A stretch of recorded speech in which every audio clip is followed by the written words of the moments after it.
아프면 병원 가면 됩니다. 근데 만약 병원에 갔더니 의사가 치료는커녕 더 끔찍한 짓을 하기 시작한다면요? 그게 상상이 아니라 수천 년 동안 실제로 벌어진 일이었거든요. 더 무서운 건 따로 있습니다. 그 치료들이 완전히 틀리지만은 않았다는 거예요. 효과가 있었으니까 수백 년, 수천 년 동안 이어진 거고 사람들도 그 고통을 알면서 받아들인 거거든요. 살기 위해서요. 근데 그 치료의 내용을 들으면 차라리 그냥 아픈 게 나았겠다 싶은 것들이 한두 개가 아닙니다. 지금 우리는 아프면 병원 가서 마취 주사 맞고 진통제 먹고 항생제로 감염 잡는 게 너무나 당연하잖아요. 근데 그 당연함이 얼마나 최근에 생긴 건지 오늘 이야기를 다 듣고 나면 실감하실 겁니다. 오늘은 그 이야기를 해보려고 합니다. 치질 지짐 치료, 요도 카테터, 방광결석 수술, 두개골 천공, 전쟁터 화살 제거, 백내장 바늘 시술, 말듬 혀 절제 수술, 그리고 사열까지 총 8가지입니다. 먼저 이야기할 건 치질입니다. 현대인도 꽤 많이 앓는 질환이지만 지금은 약국에서 연고 하나 사다 며칠 바르면 해결되는 수준이죠. 근데 기원전 4세기 고대 그리스에서는 이게 완전히 달랐는데 의학의 아버지 히포크라테스는 불에 달군 쇠막대기로 치질 부위를 지지는 방법을 썼거든요. 치질은 부어오른 혈관이니까 뜨거운 쇠로 지져서 닫아버리면 된다는 논리였습니다. 히포크라테스는 이 지짐 치료를 거의 만능 해결책으로 여겼는데 기침이 심하면 목구멍을 지지고 두통이 있으면 관자놀이에 달군 쇠를 갖다 댔거든요. 약으로 안 되면 칼로, 칼로도 안 되면 불로 해결하면 된다는 게 그의 철학이었죠.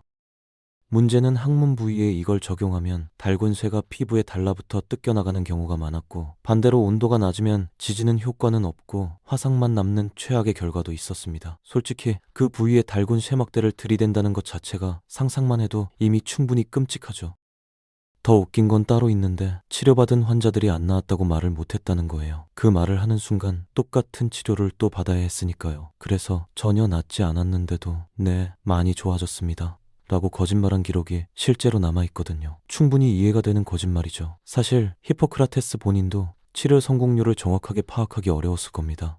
환자들이 전부 나았다고 했을 테니까요. 다음은 요도 카테터인데 특히 남성분들은 좀 불편하게 들으실 수 있습니다. 소변이 막혔을 때 관을 직접 집어넣어 강제로 배출시키는 이 도구가 놀랍게도 기원전 3000년경부터 이미 존재했거든요. 고대 이집트, 그리스, 로마, 인도, 중국 전역에서 사용된 흔적이 발견됐고 재료도 파피루스 줄기부터 양파 줄기, 심지어 순금으로 만든 것까지 있었습니다. 금으로 만든 카테터를 쓸 수 있는 환자는 그 시대 VIP였겠죠. 원리는 지금이랑 같지만 문제는 재질이었는데 손으로 만든 금속 관이다 보니 표면이 울퉁불퉁하거나 날카로운 경우가 많았거든요. 거기에 마취도 없이 삽입하면 어떤 경험인지는 굳이 설명 안 해도 상상이 가실 겁니다. 당시 의사들이 쓰던 진통수단이 아편이나 허브, 술 정도였는데 그마저도 없는 상황이면 나무 막대기를 입에 물고 버티는 게 전부였거든요. 거기다 소독이 제대로 안 되면 방광에 이물질이 남아 더 심한 염증이나 새로운 막힘이 생기기도 했습니다. 치료받으러 갔다가 더 아픈 병을 얻어서 돌아오는 거거든요. 그래도 방치하면 신장 손상으로 이어지니 어쩔 수 없는 선택이었겠죠. 이래도 죽고 저래도 죽을 수 있는 상황에서 그나마 덜 죽을 확률을 고른 겁니다. 소변 문제가 오래되면 방광에 돌이 생기는 경우도 있었는데 돌이 너무 커지면 카테터로는 해결이 안 됩니다. 수술로 꺼내야 하는 거죠. 고대 그리스에서 처음 기록된 방광결석 수술, 즉 절석술은 항문과 생식기 사이 중간 지점을 절개해서 손가락이나 갈고리 도구로 방광까지 집어넣어 돌을 꺼내는 방식이었거든요. 단어로만 들어도 충분히 불쾌한데 이걸 마취 없이 받아야 했다는 건 진짜 인간 의지의 한계를 시험하는 수준입니다. 수술 중에 환자가 고통으로 버둥거리면 추가 손상이 생기니까 조수들이 팔다리를 강제로 붙잡는 것도 시술의 일부였거든요. 소리를 질러도 울어도 버둥거려도 수술은 계속됐습니다. 돌 크기가 지름 1cm 이하면 그나마 다행이었는데 4cm를 넘는 경우도 있었고 그러면 심한 출혈과 내부 손상이 동반됐거든요. 수술 후엔 식초와 소금물에 환자를 앉혀 지혈했는데 방금 그 수술을 마치고 식초물에 그 부위를 담그는 쓰라림이 어땠을지는 상상에 맡기겠습니다. 그럼에도 방치하면 죽으니까 사람들은 이 모든 걸 묵묵히 받아들였던 겁니다.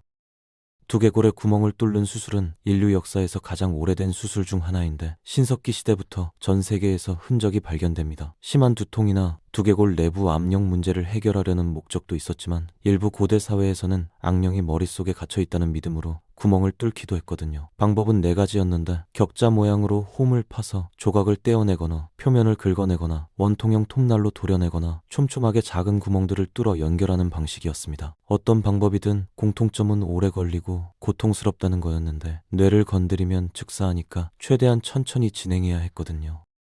머리를 긁어내는 그 시간 동안 의식이 있는 채로 자기 두개골 깎이는 소리를 들어야 했던 환자들을 생각하면 정말 말이 안 나옵니다. 흥미로운 건 발견된 두개골 유골의 약 80%에서 수술 후 뼈가 다시 자란 흔적이 확인된다는 겁니다. 이 무시무시한 수술을 받고도 살아남은 사람이 꽤 많았다는 거죠. 살아남은 건 대단한데 그 이후 삶이 괜찮았는지는 또 다른 문제겠지만요. 두개골에 구멍이 뚫린 채로 수십 년을 더 살았던 사람들이 실제로 있었다는 겁니다.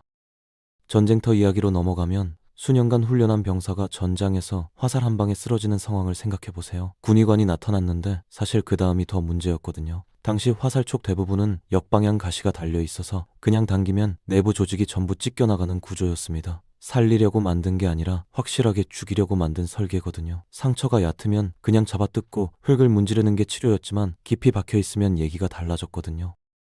화살이 관통됐다면 화살대를 부러뜨리고 밀어서 통과시키고, 관통이 안 됐다면 상처 입구를 더 벌려서 손으로 찾아 꺼냈는데 이때 가시에 혈관이 걸리면 바로 대출혈이 났거든요. 그리고 가장 충격적인 방법이 있었는데 화살대 끝에 실을 묶고 그 실을 다른 화살에 연결한 다음 반대 방향으로 쏘는 겁니다. 실이 당겨지면서 박힌 화살이 쑥 뽑혀 나오는 방식인데 빠르긴 하지만 그 고통은 가늠조차 안 되죠. 이 방법에 동의한 병사들은 진짜 용감하거나 아니면 다른 방법이 너무 싫었던 거겠죠. 그 후엔 꿀을 바르고 더러운 천으로 감았는데 꿀의 항균 효과는 어느 정도 있었지만 더러운 천이 오히려 감염을 불렀거든요. 전쟁터에서 화살보다 감염으로 죽는 경우가 더 많았던 이유가 여기 있었습니다.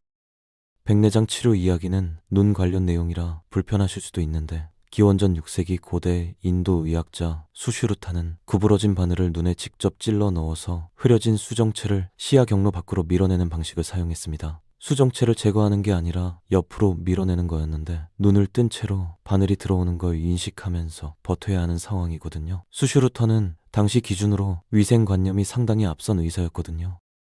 수술 도구 관리와 청결한 환경을 강조했는데 이는 수백 년 후 유럽 의학보다 훨씬 앞선 개념이었습니다. 그럼에도 소독 기술의 한계로 감염이 잦았고 이 수술을 받은 환자의 약 70%가 합병증으로 완전히 시력을 잃었다는 추정이 있거든요. 치료를 받았더니 오히려 실명할 확률이 70%라는 거죠. 어차피 백내장이 진행되면 실명에 이르는 경우가 많았으니 30%의 성공 가능성에 모든 걸 건 셈인데 그게 당시 사람들이 할 수 있는 최선의 도박이었던 겁니다. 다음은 말더듬 치료 이야기입니다. 말을 더듬는 게 혀가 너무 크거나 두꺼워서 생기는 문제라고 18세기에서 19세기 의사들이 확신했거든요. 그래서 내린 결론이 혀를 잘라내면 된다는 거였습니다. 부분 절제거든요. 혀 전체가 아니라 일부만요. 근데 여기서 의사마다 얼마나 잘라야 하는지 의견이 달랐는데 어떤 의사는 혀 끝을 조금만 잘랐고 어떤 의사는 혈의 3분의 1을 잘라냈습니다. 마취는 없었거든요. 혀를 마취 없이 잘라내는 거죠. 그리고 결과는 어땠냐 하면 말더듬은 전혀 나아지지 않았고 출혈로 수술 도중 사망하거나 감염으로 나중에 사망하는 경우가 속출했습니다. 치료받으러 갔다가 혀가 없어지거나 목숨을 잃는 거거든요. 가장 황당한 건 이 수술이 실패한다는 게 점점 알려지는데도 계속 시행됐다는 겁니다. 의사들이 포기를 못한 거거든요. 다른 치료법이 없으니까 이 방법이 맞다고 계속 믿은 거죠. 19세기 중반이 되어서야 이 수술이 의학계에서 공식적으로 폐기됐는데 이게 폐기된 이유가 더 웃깁니다. 효과가 없어서가 아니라 환자가 너무 많이 죽어서 포기한 거거든요. 마지막은 사혈, 즉 피를 빼는 치료법인데 이건 황당하면서도 무섭습니다. 기원전 3000년 고대 이집트에서 시작해서 그리스, 로마, 유럽, 중동, 아시아, 아메리카까지 전 세계적으로 수천 년간 이어진 치료법이거든요. 이론적 근거는 히포크라테스의 사체액설이었는데 혈액, 황담즙, 흑담즙, 점액 4가지가 균형을 이룰 때 건강하고 균형이 깨지면 병이 생긴다는 개념이었습니다. 기침이 심하면 점액이 많은 것이고 소화장애는 황담즙 과잉이며 그 외 대부분은 나쁜 피가 문제라는 거였거든요. 그래서 팔꿈치 안쪽 혈관을 절개해서 환자가 기절할 때까지 피를 빼는 게 일반적인 치료였는데 기절하면 치료가 잘 됐다는 신호로 봤거든요. 이건 치료가 아니라 몸을 망가뜨리는 행위에 가까웠습니다. 피를 잃으면 면역 기능이 급격히 떨어지고 절개 부위에서 감염이 생기면 원래 병보다 더 큰 위기가 찾아왔거든요. 치료받으러 갔다가 더 죽기 좋은 몸이 되어 돌아오는 거였던 겁니다. 더 충격적인 건 이게 19세기 후반까지 공식 의학으로 교과서에 실려 있었다는 사실이에요. 수천 년간 이어진 이 치료가 완전히 사라진 건 불과 150년 전쯤의 일입니다. 생각해보면 지금 우리는 정말 말도 안 되게 편한 시대에 살고 있습니다. 충치가 생기면 마취 주사 한 방 맞고 20분 만에 끝나고, 맹장이 터져도 전신 마취 후 복강경으로 구멍 3개만 뚫으면 다음날 걸어서 나옵니다. 백내장은 15분짜리 당일 수술로 해결되고, 두개골을 열 일이 생겨도 전신 마취에 정밀 장비로 진행합니다.